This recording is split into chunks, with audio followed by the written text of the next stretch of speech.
morning or afternoon, wherever you may be. My name is Gabriela Soto Laveaga, and I am professor of the history of science and Antonio Madero professor for the study of Mexico.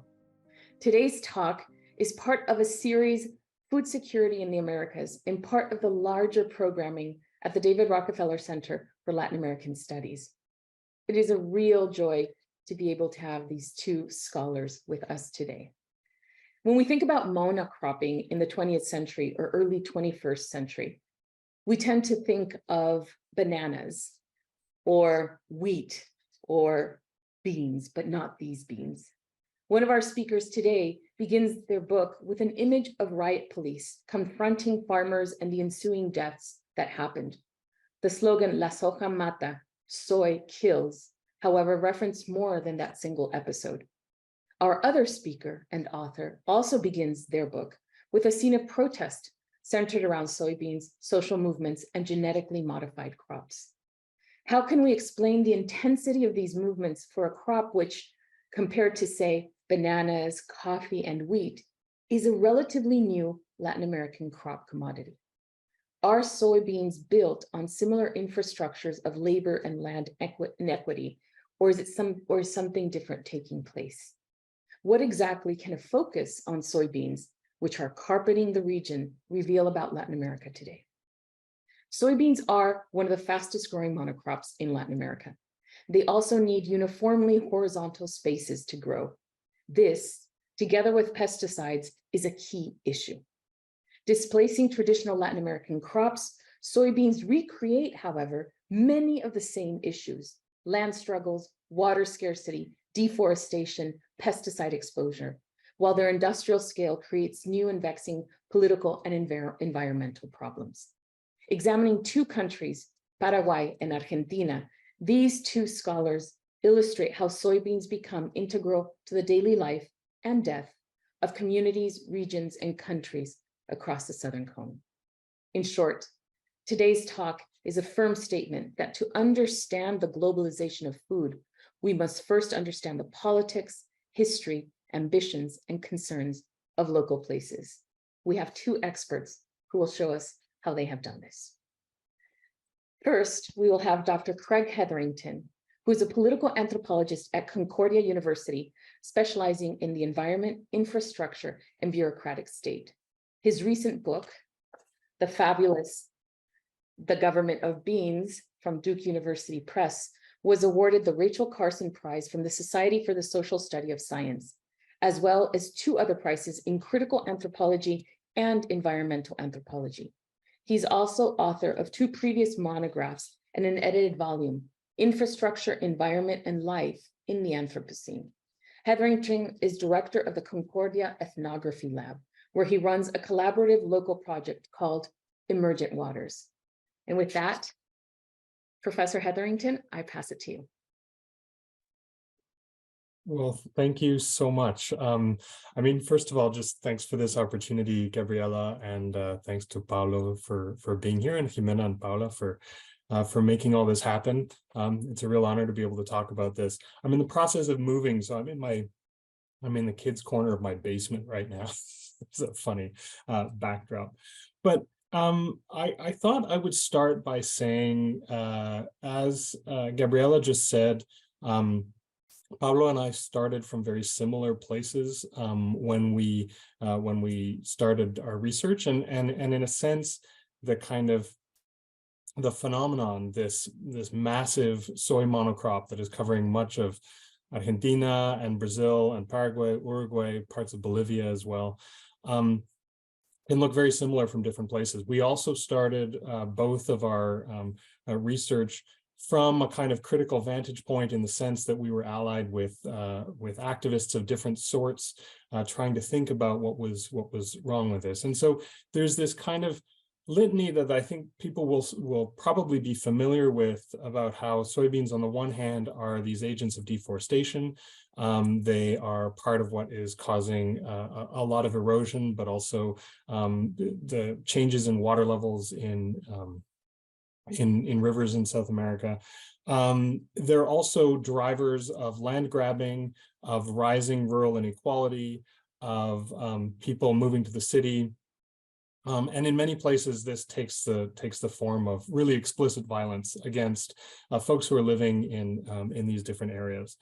So we both started with that, and then what I thought I would do, just to talk through kind of my part of this, is to say one of the things that I was interested in was, how does that kind of a phenomenon look different in a large industrialized country like Argentina versus a small, rural, and relatively impoverished, at least 20 years ago, although soybeans have changed that, country like Paraguay.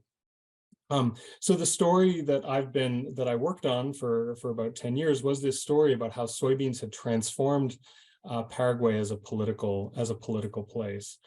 And I think part of what was driving that set of questions for me was, as Gabriela said, this motto about 20 years ago in Paraguay, La soja mata, and the various activists that I was working with in the countryside who kept saying soybeans had become these important political actors that everyone had to pay attention to. And if you can sort of think back to 15, 20 years ago, and the sort of analytics that were being developed around the agency of things and non-humans and sort of relations with the natural world. In anthropology, we have this thing called the plant turn, where people were paying attention to plants.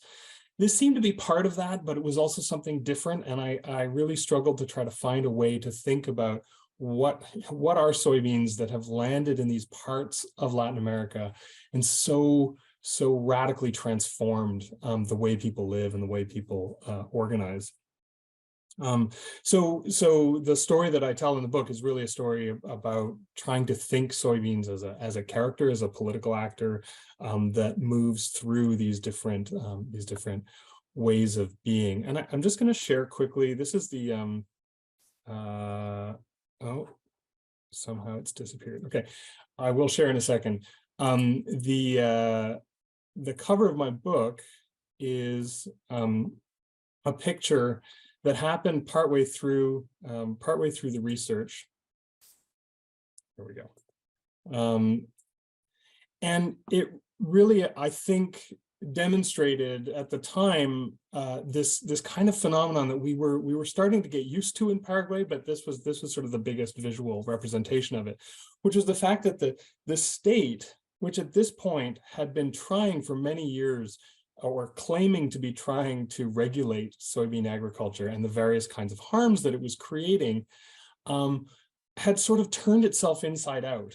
And you had the deployment of all of the force of the state, not to protect people from the harms that come from agriculture, but rather to protect agriculture from the various people who might be against it. And so you can't see the other side of this protest, but you had a relatively small protest of campesinos who were just tired of being fumigated by their neighbors, and this massive line of police that were guarding the fields. And this happened over and over again in 2013 because of a number of sort of political conjunctures that happened. But this was the dynamic that I wanted to get at. How do we end up in the early 21st century in a situation where this is what the state is doing? Now, the other thing that was very specific about the Paraguayan case here is that because you're talking about a small agrarian country in which the production of soybeans had come to cover about half of the arable land, and amounted to something like 20% of GDP at its peak. You were talking about a transformation that was so massive at the scale of the country that it affected the 2008 election. So anyone who knows a little bit of Paraguayan politics knows that there's been a conservative party in power since the 1950s. And in 2008, this leftist coalition came into power sort of all of a sudden. Nobody was expecting it, but with the promise that they were going to do something about this kind of rapid transformation that was happening around soy. And because I was there and because I knew a lot of the people who ended up in government, this became a chance to see how regulatory practice comes to be, or in the case of Paraguay, how it comes not to be, because it ultimately, the grand promises all fizzled. There was a backlash. Fernando Lugo, who was the president at the time, was thrown out in a coup that had everything to do with the way agriculture is organized in the country. So my study of soybeans became, in large part, a study of what it is that we even mean by agriculture. What kind of a thing is government in relation to what kind of a thing is soybeans?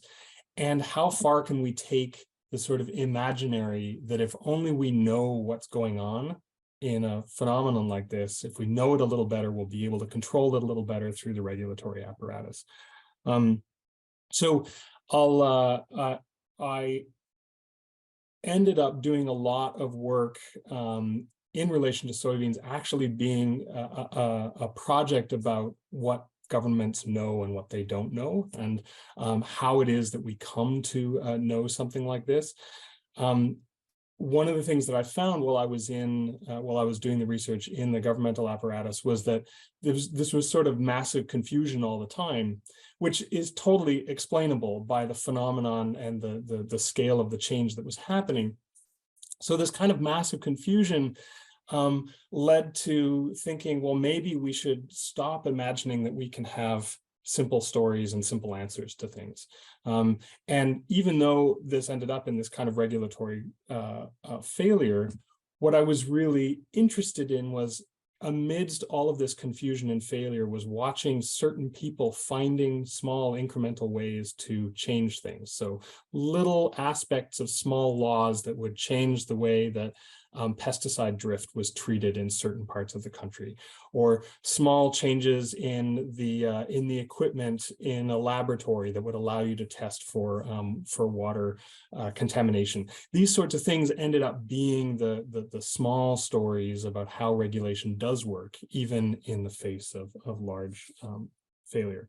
And so the last thing I just wanted to say is that so this is a story about soybeans, it's a story about government, but ultimately, for me, one of the things that soybeans do so well is to illustrate the larger dilemmas of the Anthropocene in Latin America, where what you have is these entities that have come about, in this case, soybeans, come about through decisions made during the 20th century for how to make life better. This all goes back to kind of the Green Revolution and the various technologies that were brought in, both to give income to the campesinato and to increase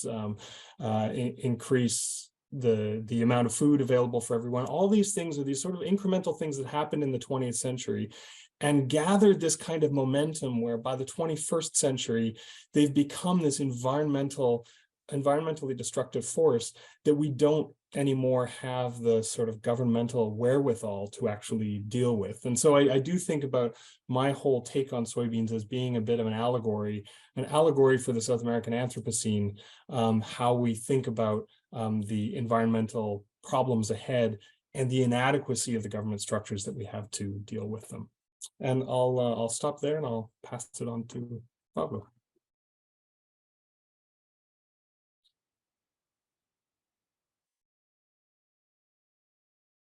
Thank you so much, Kregg, for that wonderful presentation, which will really launch us into a discussion. Our next speaker, Dr. Pablo Lapegna, obtained his licenciatura in sociology from, hold on, I have this current one, sorry. Dr. Pablo Lapegna is an associate professor at the University of Georgia, and he obtained his licenciatura in sociology from the University of Buenos Aires, and his PhD in sociology from the State University of New York in Stony Brook.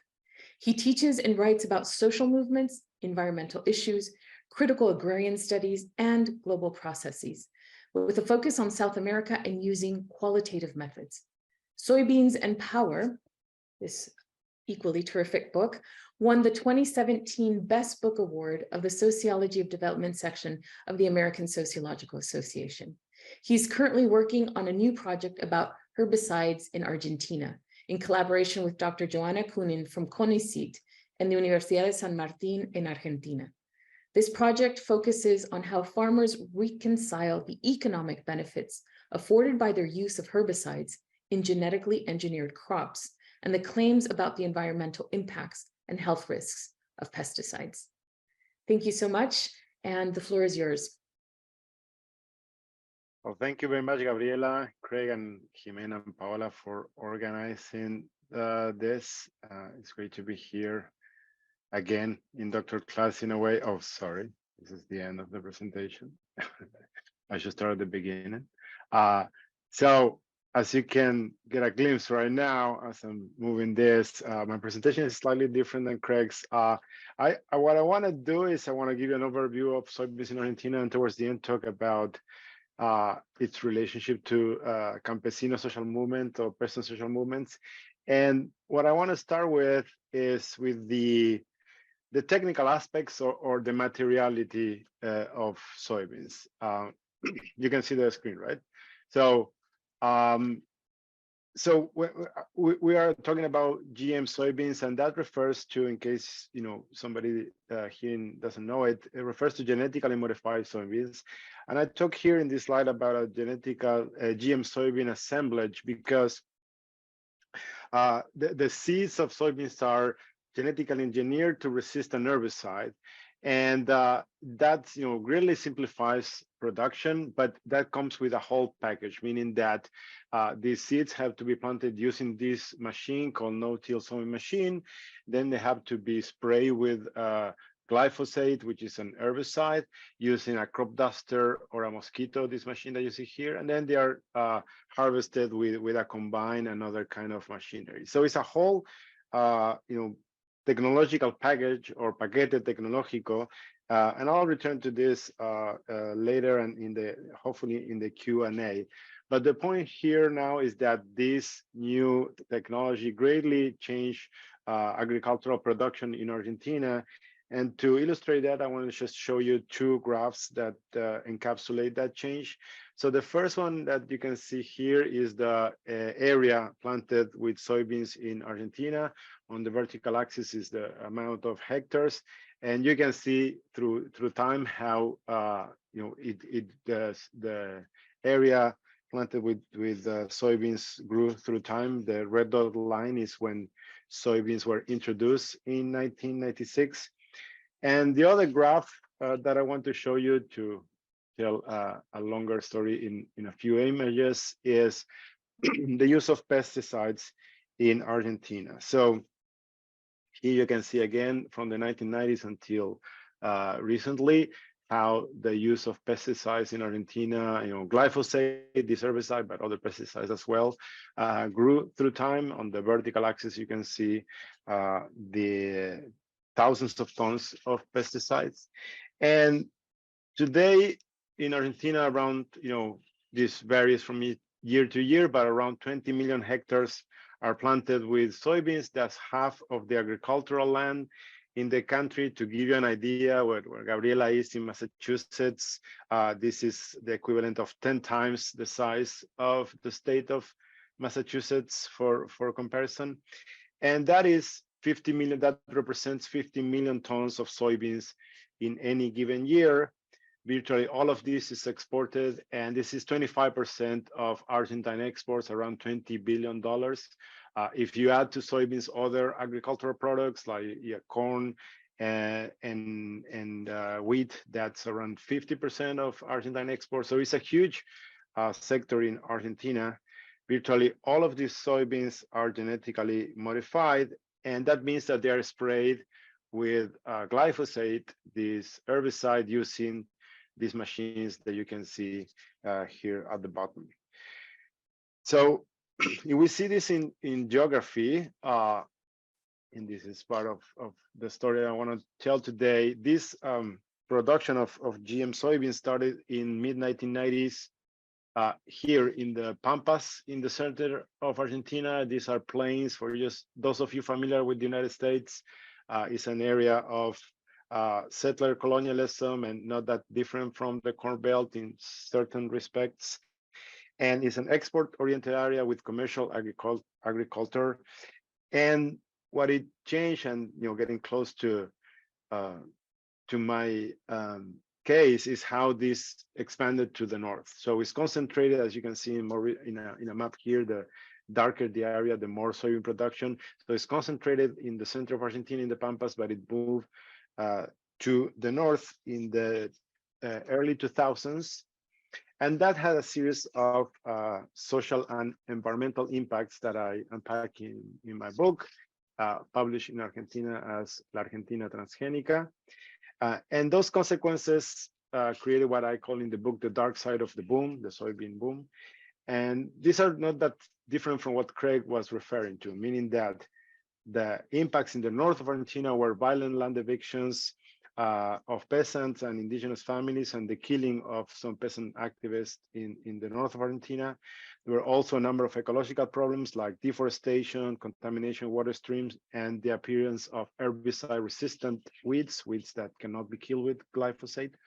And what I focus particularly in the book are the cases of agrochemical exposure among marginalized populations. And I also focus on the relationships between this campesino movement and the government, something that we'll unpack in a couple of minutes. So I did my work in the north of Argentina among small farmers or peasants or campesinos, like the one that you see here that in the book I call Facundo, that still, he doesn't use these big machines that I showed you before, but he uses horses to plow his land. And this is in the north of Argentina, right alongside the border of Paraguay, where Kregg worked.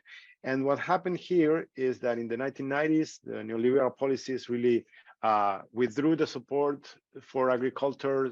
These families were historically growing cotton with the support of the state. And that changed in the 1990s. And local landlords, what they started to do is to rent land to agribusinessmen from the Pampa, from the region in the center of Argentina. And soybean production grew for roughly 250 hectares in the 2000s to around 10,000 hectares by the mid 2000s and on. So this had an impact in the local communities. What I'm showing you here is a couple of pictures that I took near a local school, and the area that you see between the tree on the picture on the left on the horizon is a soybean plot. And what happens is that when people renting those lands spray herbicides, well, those affect local people in terms of their health, having respiratory problems, and also the herbicides often drift. So there were cases of pesticide drifts that affected the crops grown by peasants that are not genetically modified, like cotton, corn, and cassava, and other crops. So they organized a series of protests, like a provincial roadblock, to demand a solution to the problem. And what I unpack in the book is how this campesino movement moves from protesting to demobilization. And I look at this analyzing three levels. So the first level that I look at is institutional politics. So the role of authorities and the relationship between authorities and the social movement, as represented, authorities represented by national, but also provincial public officials. And what happens between these 2 points in time is how authorities move from denial and disrespect, so denying the contamination and disrespecting the peasants, to recognizing them and engaging in what I call in the book performative governance, that, in a nutshell, is the idea that authorities do things with words, right? That they express discourses, they create documents, they send officials, and those words have effects in the world, in this case, sort of keeping people quiet and sending the message that the authorities were taking care of the problem and they didn't need to protest to address their claims. The second level that I look at, and I'll spend a couple of minutes with this, is the level of the social movement organization, so the organizational level. And what I look at here are the alliances between local social movement, national social movements, and national authorities, and the internal relationships as well. Internal relationships meaning the relationship between leaders of the social movement and their constituents, the campesinos who live and work in Formosa and that rarely leave the province. I like leaders that negotiate and move to different parts of the country as part of the work all the time. And that creates what I call dual pressure, and that's what I'm going to spend a couple of minutes explaining before I wrap up my presentation. And to give you a little bit of a political context that is important for the story and the explanation that I'll present next. I'm showing these pictures because this is Cristina Fernandez de Kirchner, who was president while I was doing field work, and in the time frame of my book is now vice president and still a very relevant political figure in Argentina. And her movement and her government created strong alliances with authoritarian governors. And that's the case in Formosa, the governor that you see here, who has been in power since 1995.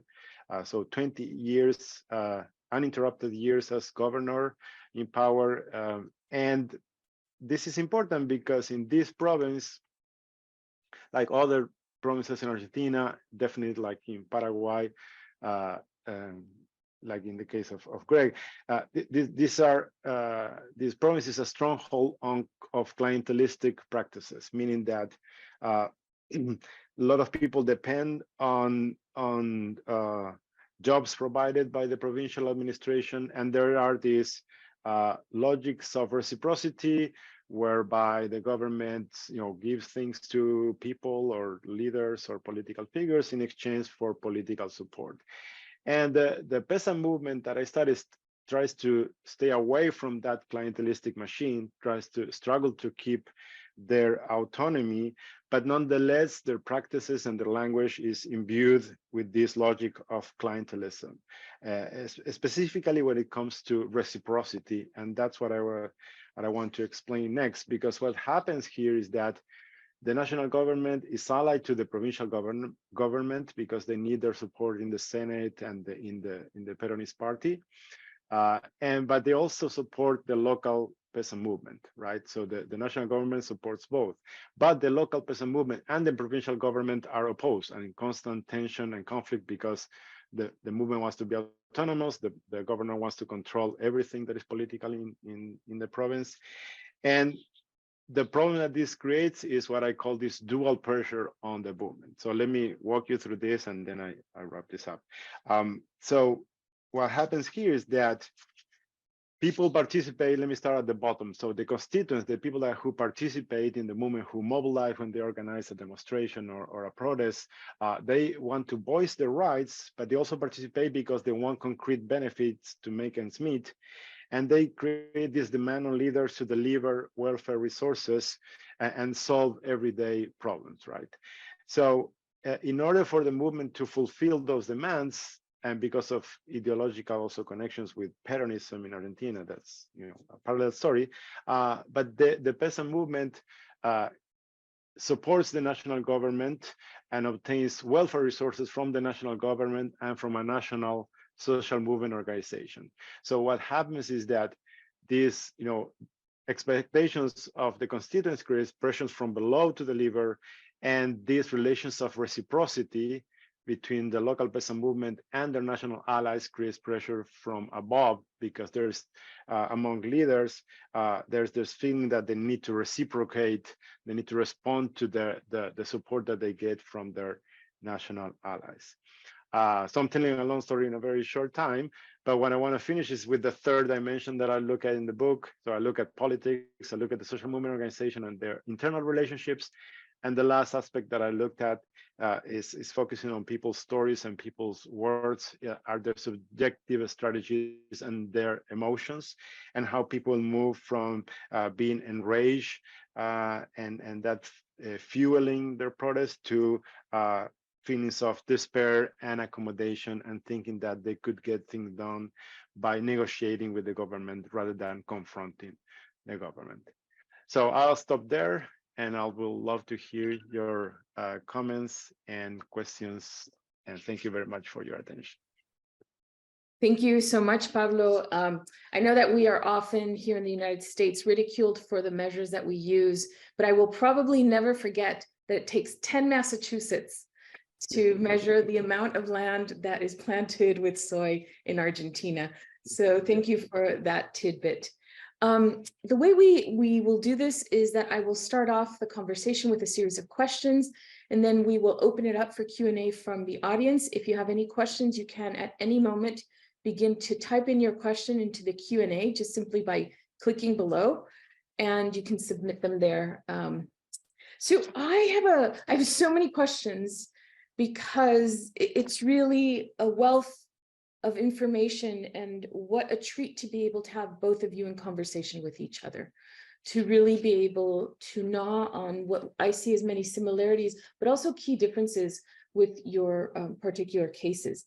I want to start off by asking a question about violence, because both of your books and your presentations address the subtle and not so subtle, the much more direct forms of violence. Violence against the land, violence against the rivers, against bodies, and against other non-human actors.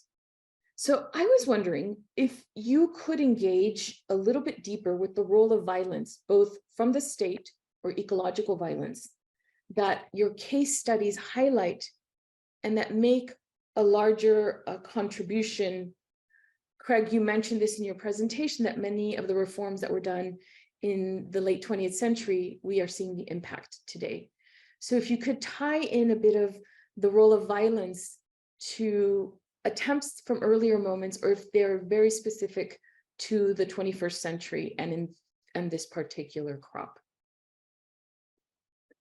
Yeah, sure. That's a great question. And it gets to one of my big motivations in writing this. So when I started out, I was mostly interested, or I was originally interested in the question of land grabbing, and there were two very specific things going on in the areas I was living in rural Paraguay that were horrifying. So on the one hand, people putting direct pressure on small farmers, campesino communities, to just get out of the way so that people could plant soybeans. And sometimes that involved bribing the police to come in and evict people who had dodgy titles, then burning down their houses. In one case that I was present for, people were shot at while they were being evicted.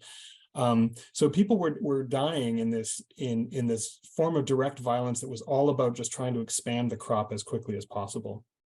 And then there was a secondary thing that was going on, which is that in communities where you couldn't easily force people off the land, they would come in and they would deliberately spray glyphosate, these sort of glyphosate cocktails, in a slightly wider way, just to make life really unpleasant for people so that they would eventually sell their land.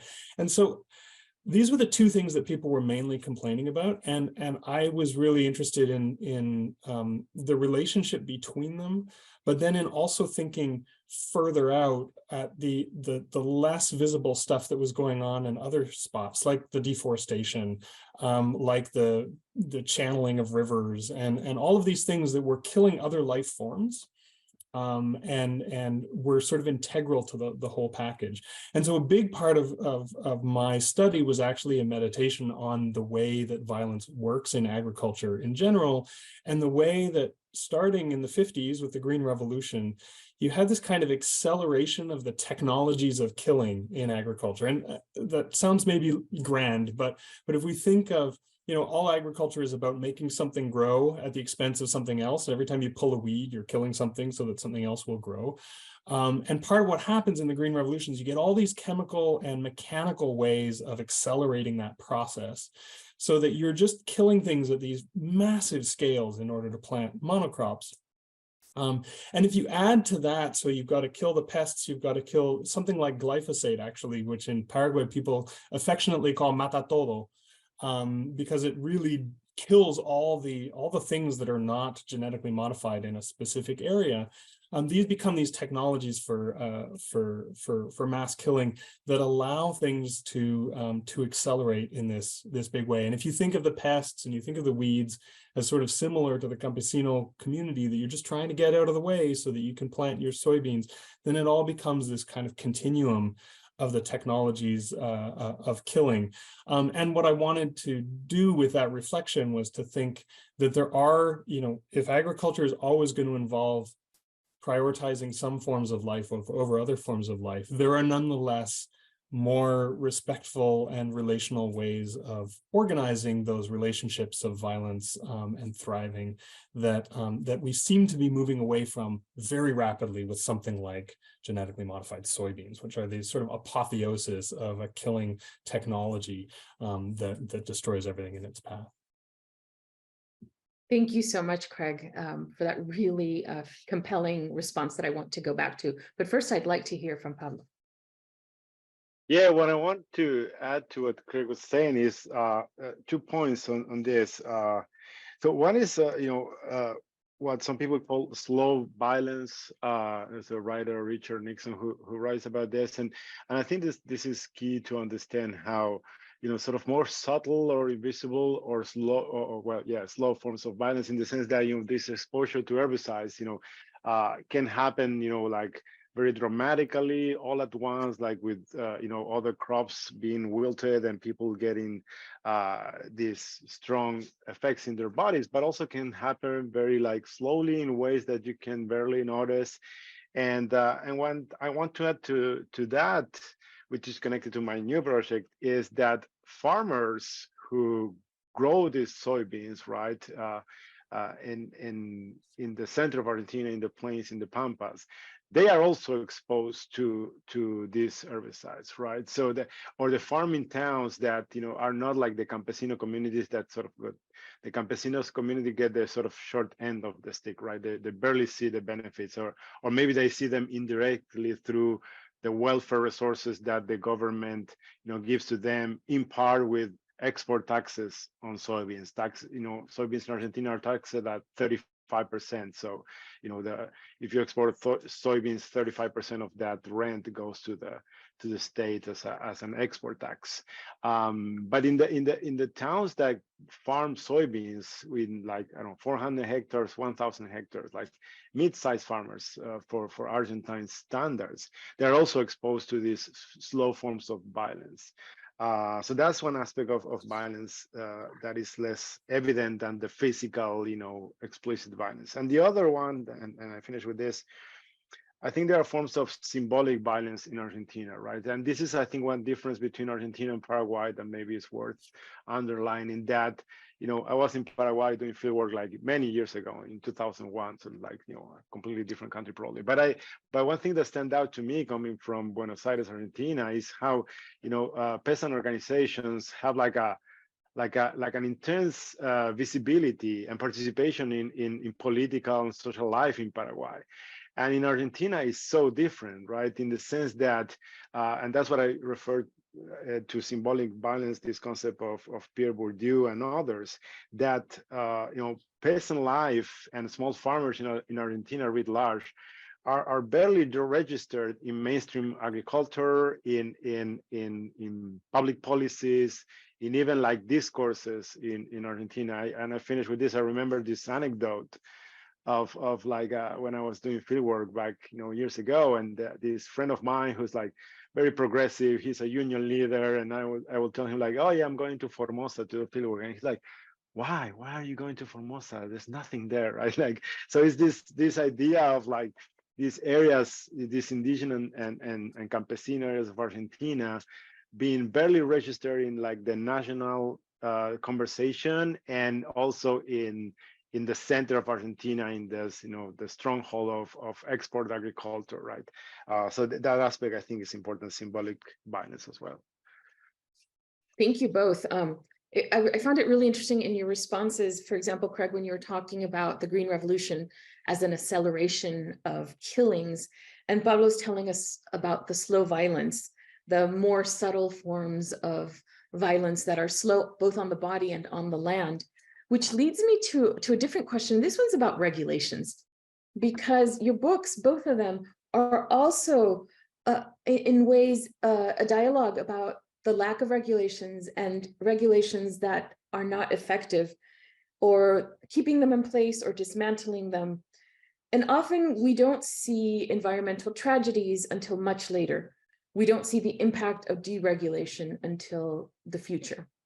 So I'm wondering with this, if we were to focus on the regulations, because both of you reference them and reference the bureaucrats and the regulators who are there, what takeaway do we have if we use the story of soybeans and the lack or the inability to fully regulate what people, farmers, want to be regulated?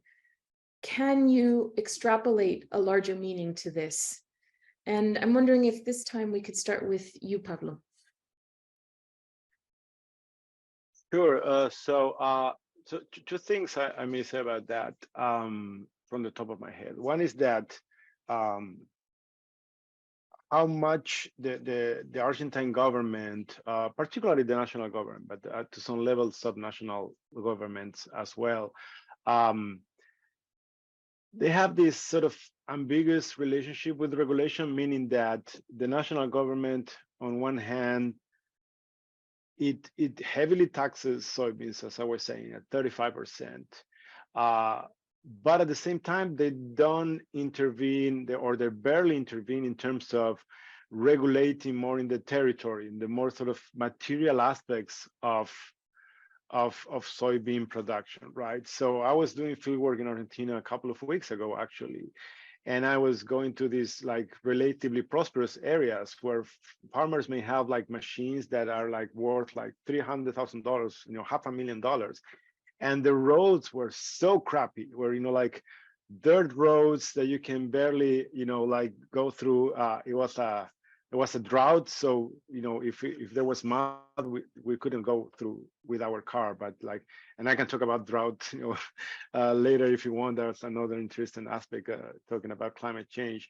But in terms of regulation, that's to me like a paradox, that the government kind of like intervenes or regulates in terms of foreign exports and foreign commerce, but then it barely sort of like returns that or invest in infrastructure or in ways that will make rural life better at every different level, in more prosperous areas, but also in Formosa, in the north of Argentina. I will sometimes doing field work, I will get stuck for like a week in this campesino community because I couldn't get out of, the mud was so thick and heavy in the roads that you couldn't leave the house.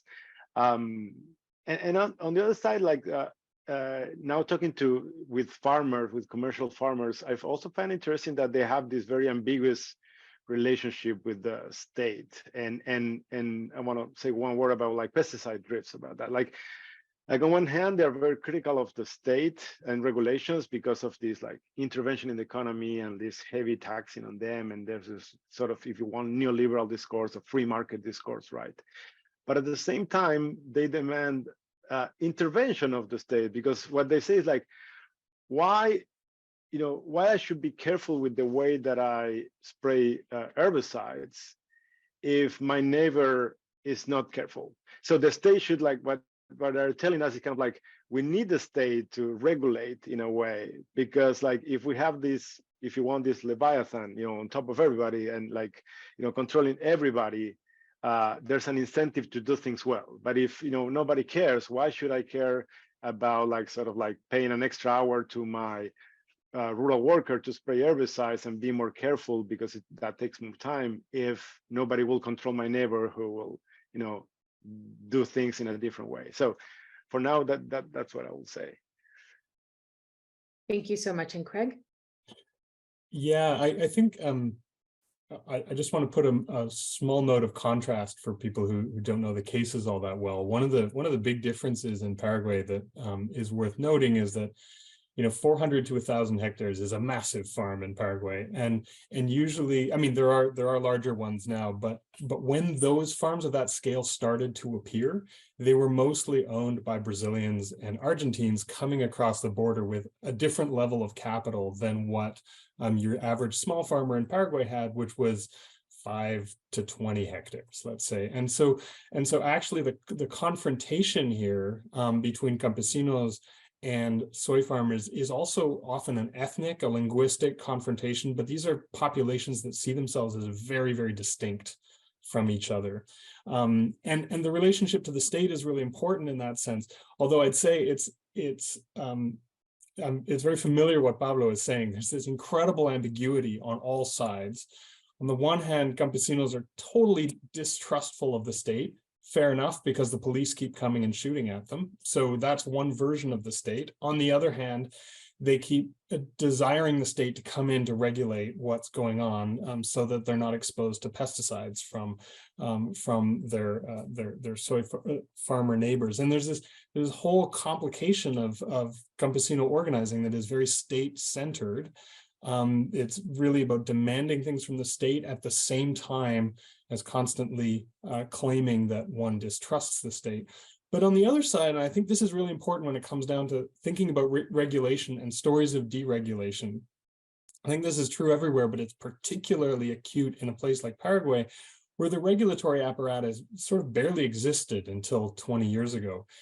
And the idea that that something called deregulation came in and became more permissive is sort of backwards, because in fact the regulatory apparatus was built to accommodate the soy industry to begin with, and most of the money that's going into regulating, even though we like to think of it as protecting the environment or protecting neighbors, is actually there just to make the soy legible to importing countries in Europe and elsewhere, right? So it's really it's an apparatus that allows for this to happen in really radical ways.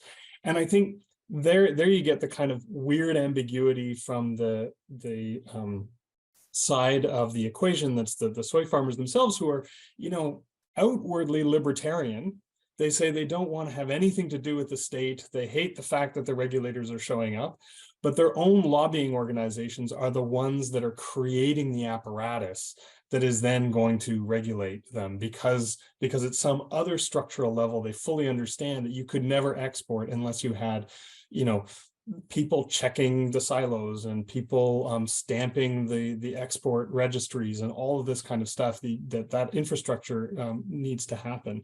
And so it's in that sort of morass of these different groups with ambiguous notions of what the state is and how it functions, that it becomes very hard to tease apart, what is whose interest is a regulation serving at any particular moment. Usually it's serving the people who are the best organized at getting that particular state office to do what they want it to do, because the regulations themselves and the instruments themselves can go in a whole bunch of different directions at any given moment. Thank you both so much. We have many questions in the chat, and we go until 1:15 here, so we have about 25 more minutes. So I want to finish with my final question and just asking maybe for a bit of brevity, because we have at least more than nearly a dozen questions in the chat. So I have a question with something that you mentioned about clientelistic practices and the inability of peasants to maintain power or autonomy. And something that Pablo mentions in his book is that we often don't speak about negotiations when we're speaking about soybeans and the state, because we tend to think, especially when we're talking about GM crops, we tend to focus more on the protest against the GM crops and not so much about the negotiations on the ground with the farmers and with other groups. But at the same time, we're dealing with these historical land tenure situations and clientelistic relationships that stretch back much further than the current soybean boom. So could we chat a little bit about this notion that you ended on, Kregg, that demanding things from the state while protesting the state, and the subtle and not so subtle art of negotiating that these, and who are the different groups that are negotiating? Thank you. You just named me, so I'll take that first. But I'll, in the interest of brevity, I'll just say, yes, clientelism is through this entire project for me as well. And one thing I would say that's really interesting about the Paraguayan case in this sense is that the folks who were in power during Lugo's tenure were all people who had a very well-developed critique of clientelism, and who in fact had been using it for decades to try to take down the Colorado government, to say that they were corrupt and clientelist, right? And the second they got into power, they realized that you can't really move the government apparatus without engaging in clientelist practices, right? And that, for me, is one of the main things that this kind of case showed, is that those purist ideas about what government is, that are often very easy to hold when you're on the outside, when you get into it, you realize, well, it is all about negotiations. It's all about interpretations, and it's all about figuring out who can give who a favor for what kind of thing, and it gets really messy really quickly. And yeah, I'd hope we can, as much as we can critique these things, we can also embrace the sort of messiness of any of these processes as they go on, because I think part of what happened in that case, the Lugo's government found itself very exposed to the very criticism that it had made. Whereas if they had maybe gone in with a slightly more realistic notion of how one moves the apparatus of government, they would have been less surprised by what started happening in their own ranks. If I can jump in, I will say maybe two things about negotiation and accommodation. One is like is a cheer for ethnography or qualitative methods that is more often used in sociology, my discipline, in the sense that when you look at these processes from a distance, say like, I don't know, what I mean by that is like using maybe surveys or just like looking at what is more public, it's easy to fall in the dichotomy. It's like, resistance, or like, you're a victim or you're a hero, you resist like heroically, or you suffer, like the effects of this ecological onslaught. And that's, the value and the payoff of, the very complicated and time-consuming and logistically nightmarish thing of doing ethnography, especially when you work in the United States or in Canada in the north, and you do work in South America. And what I mean is that you can see negotiation happen. You can see, like, in real time, or you can also, like, if you do interviews, you can also see in the language that people use, you can see that accommodation happening, or how, clientelism, as Kregg was mentioning, kind of like seeps into the way that people talk about certain things. Like, for example, in my field site, I will, people will refer to ayuda, like help, of that they will get from government. We need some ayuda, we need some help. Kind of like, just one little example, but how like people spoke about things were less in terms of rights and things that they can have, because they deserve them as citizens, and more as like a favor or a help that they get from a powerful broker, right?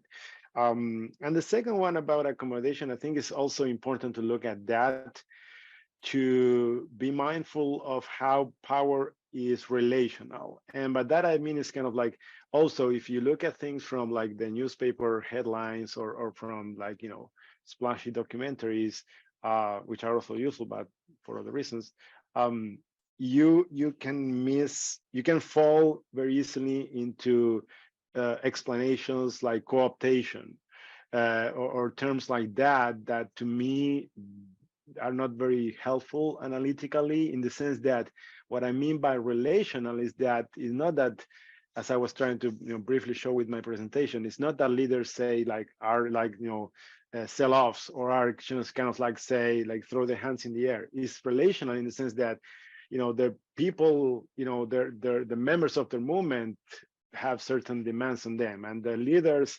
at the sort of the allies at the national level also have their demands on them, and the local, provincial authorities also put pressure on them. So all these relationships, resulted in demobilization. That's what I argue in my book, and again, that's the result of accommodation and negotiation. And oftentimes when we study social movements, we focus too much on kind of like the resistance or the contention, collective action, and we don't see the sort of the backstage that is as important. Oftentimes, if you spend time and you talk with people, is often as important as what we see more in the limelight or in public.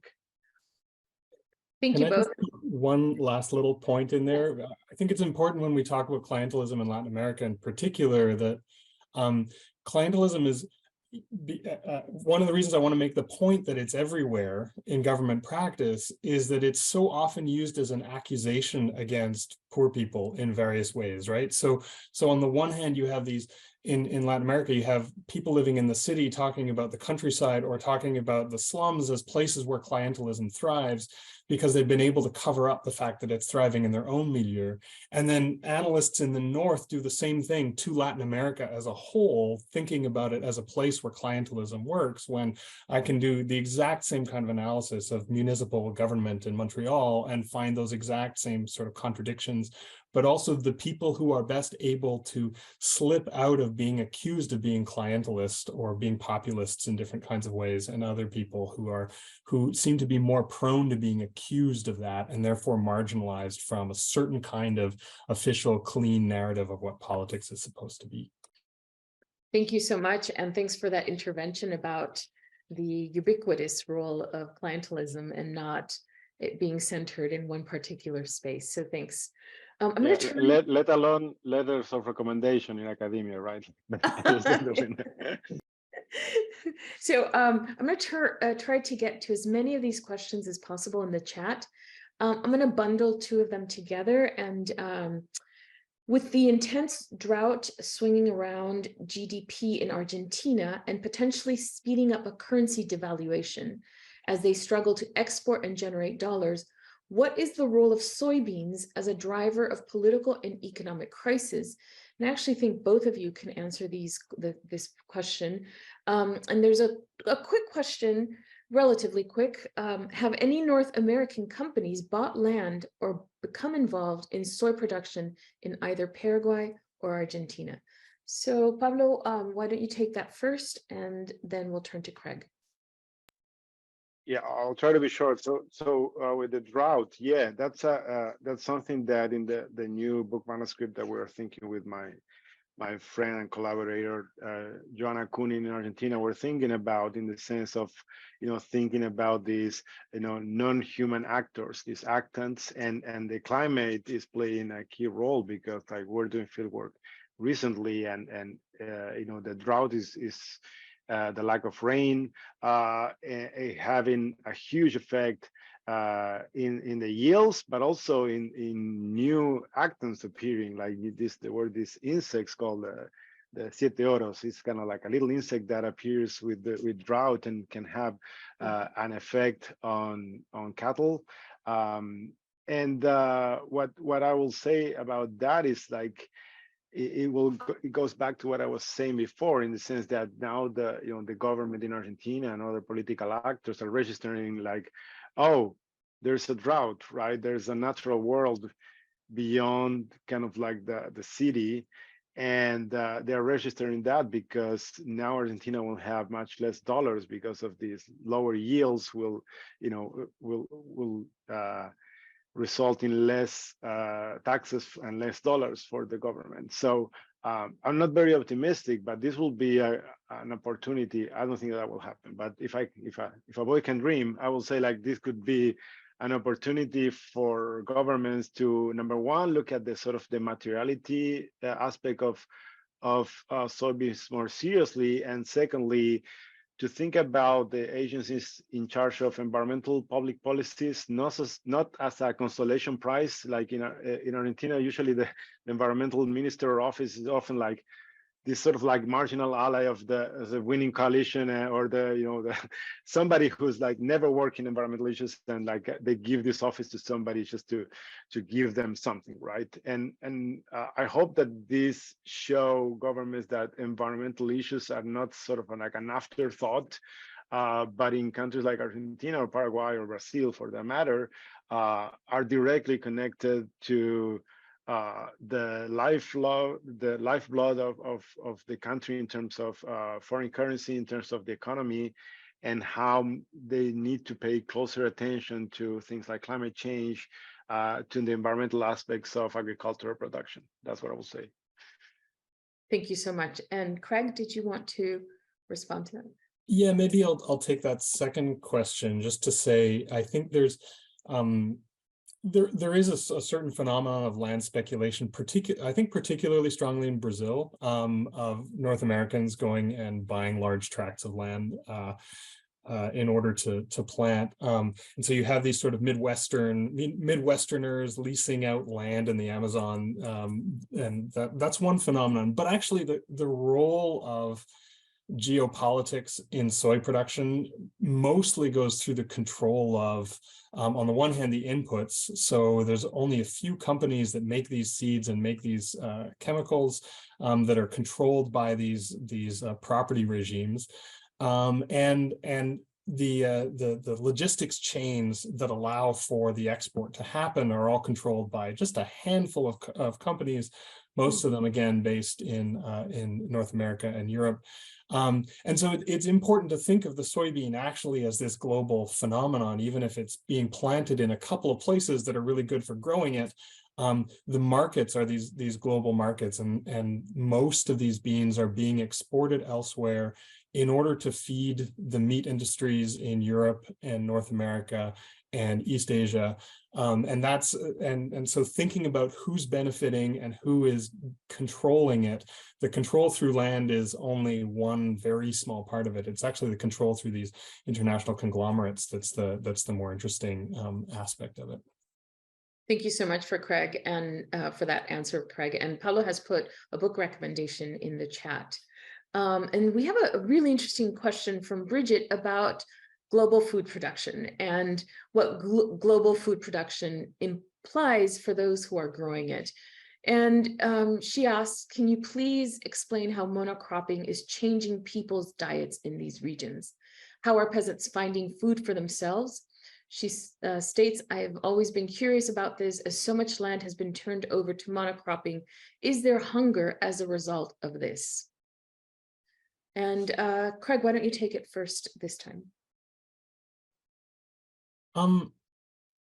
So that's a complicated question in relation to Paraguay in particular. Now, people like to try to draw a direct relationship between certain kinds of food scarcity and the expansion of monocrops. I would say Paraguay for a long time has not produced a great deal of variety in terms of local food, and has been stuck in these weird import relationships with Brazil and Argentina. So there are all kinds of ways in which people's food markets can be messed up. But I would say, if you imagine a country where a large part of the population lived on these small plots of land, there's a certain amount of there's a large amount of food production that's going on in people's backyards that simply gets erased the moment that people move to the city. And so I know all sorts of people who were displaced by soybeans and eventually ended up in Asunción to become barbers, or in Buenos Aires to become domestic workers or whatever. And so that shift from when you can grow your mandioca and you can grow a little bit of beans, and you can grow some tomatoes in your backyard, and chicken as one of the main things, right? That shift from that kind of a diet to whatever you can get in the supermarket in your barrio is going to be is going to be really dramatic. And so definitely there's been dietary shifts towards things like bread and pasta that would have been much rarer before. But I also want to sort of underline the other side of it. part of what's driving the soybean boom is just the massive worldwide expansion of meat production and the movement of meat into these feedlots all over the place. So this kind of the concentration of meat production all over the world, and the need for soybeans as this high protein feed is part of what's causing the change. So diets are changing in different places, and soybeans have this sort of weird mediating role between those changes in dietary needs and preferences. Thank you so much. Pablo? Yeah, what I will say, well, in Argentina, there has been the displacement of some food crops for, soybeans in specific areas. Now, the paradox in Argentina that I can mention in regards to diet is that is this country that has this huge amount of land and a lot of agricultural production, while at the same time there's this food is so hard to get access to food because of inflation and because of the way that the food system is organized with this oversized power of supermarkets and other national and transnational companies in food. The other point that I want to mention is something that, sort of piggybacking on what Kregg was saying, is the role that the demand for soybeans at the global level, something that I think Susanna Hecht was asking in the questions. Her work of Susanna Hecht and Gustavo Oliveira really show how the connections between South America and China. Also, in terms of pork production, I want to mention the work of Mindy Schneider, who has worked on how the pork production and pork consumption has been changing in China. And there's a wonderful novel, actually, of a Chinese author, Mo Yan, who won the Nobel Prize a couple of years ago, called Pow, P-O-W, of this kid who has this a constant appetite for meat, right? He cannot stop eating meat. And I mean, to me, that's a metaphor of this kind of new China, right? And how meat has become in many parts of the world, in China, but also in Latin America, for that matter, a sign of prosperity, right? A sign of social mobility, means eating meat instead of other foodstuffs. And that's also key to understand, the impacts across the globe. There's also this wonderful book. I'm going to put the author here, the editor, Bill Winder, who's in Georgia Tech, who has this edited book about global meat production that also sheds light on the role of soybeans in this broader global food system that incentivizes the consumption of food through feedlots, as Kregg was saying. So we have time for one more question. I'm going to bundle two and let you, Pablo and Kregg, decide which one you would like to answer, or if you could answer both in 3 minutes each. So no pressure, but I will be timing you. So we have a series of questions from Susanna Hecht, who, as we know, works on soy in Brazil. And she would like to know your views and analytics on the processes like the soy moratorium, which is touted as a method of regulation via trade. But she also asks later on about the question of the role of China, which you were alluding to right now, Pablo, as both investors and key markets and relatively indifferent local environmental regulations. And she also asked if you would comment on the Chaco. You may not have time, because the other question, and this was specifically for you, Pablo, from Noeli, about how have the campesinos with whom you work deal with the technification of language and the discussion around soy, which I think, Kregg, you could also answer. This is usually demobilizing, but I wonder if this has been discussed and perhaps thought collectively to overcome it. So you have a plethora of questions in 3 minutes each. Who would like to go first? Okay, Pablo. Kregg. No, Kregg. I was I was pointing to you. Okay.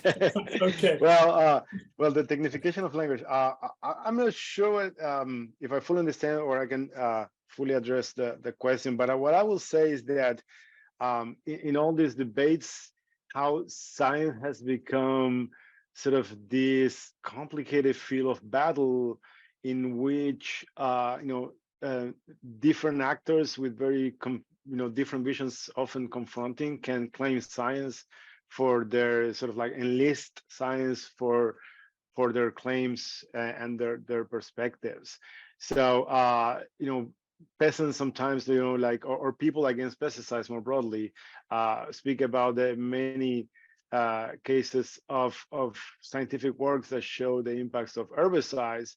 And you know, you see a study coming out in South America or in the United States about that, and next week you see the study saying exactly the opposite. A book that I'm late with writing a review of this book, but I highly recommend this, of Pincan Adams, Glyphosate and the Swirl, because it's a relatively straightforward short book, but it kind of like tackles that, and how, like, you know, she uses this metaphor of the swirl to talk about, you know, how glyphosate never settles. It keeps moving, you know, from one side to the next, and moves through bodies, through you know, scientific controversies and so on. And sometimes, you know, peasants want to keep up with that, or their people allied to them. I'm not sure that I'm giving a great answer to the question, but I think that what I want to highlight is how, you know, hard it is to keep up with the science about genetically modified crops, about herbicides, about the new generation of genetically modified crops that are not only resist glyphosate, but also other herbicides like 2,4-D. And yeah, it's not a great answer, but it's a complicated issue to tackle, especially as social scientists. Thank you so much, Pablo. And Kregg, your 3 minutes. Yeah, just on the technification of language, I mean, I think there's a lot of different languages that are at play here, right? And one of the things that really interested me through all of the research I've done is the way campesinos, you know, people who I know very well, who have very low levels of education, become very fluent in these languages. So whether it's the technical language, or it's the legal language, or the regulatory language, or like just become really good at moving through these spaces. In Paraguay, learning to speak Portuguese fluently is often one of the most important things to become part of this change. So actually, language shifts very rapidly in these situations, which doesn't mean that it becomes reliable or that people become experts, but that there's a lot one can get at there. And I just wanted to say quickly that the China thing is maybe too complicated for the amount of time I have, except that Paraguay has this really interesting issue, which is a long-standing alliance with Taiwan that's made the relationship with China very complicated. And so the relationship with China is sort of submerged, but it's very present as well. And it becomes even less regulatorily obvious than the relationship with the EU than one might expect. And then the very last thing I wanted to say is just on the Chaco, because this could be a whole other discussion. You know, as these plants and techniques become available to the Chaco in Paraguay, which is extremely arid and very hard to grow things in, has become this new frontier. And what we've seen in these various movements of the crop is that sort of pauses at the ecological limits of its possibility. And then when it suddenly moves beyond it, the move is extremely violent. So in Eastern Paraguay that I'm more familiar with, the violence is about 20 years ago. And it's kind of settled into this thing that looks more like the hegemonic understanding of soy in Argentina. But in the Chaco, it's this whole new level of deforestation and burning and moving out indigenous folks who've been living there because of the ecological marginalization that they've been living in. They've managed to have a certain amount of isolation, and that is truly terrifying what's happening there now. Well, from your answers, it only becomes more obvious that we need to continue to speak about soybeans and to continue to think about the environment and governments and the role of individuals and non-humans with this monocrop, and how it's going to continue to shift not just modern Latin America, but the futures of many of the regions in this area. So I want to thank Kregg Hetherington and Pablo Lapegna for really fascinating conversation. And it looks like we might have to have a soybeans part 2 conversation coming up in the future. Thank you all so much and have a great day. Thank you. Thank you very much. Thank And for all you. the That was people great. attending and asking questions. Good to see you. Yeah, thank you.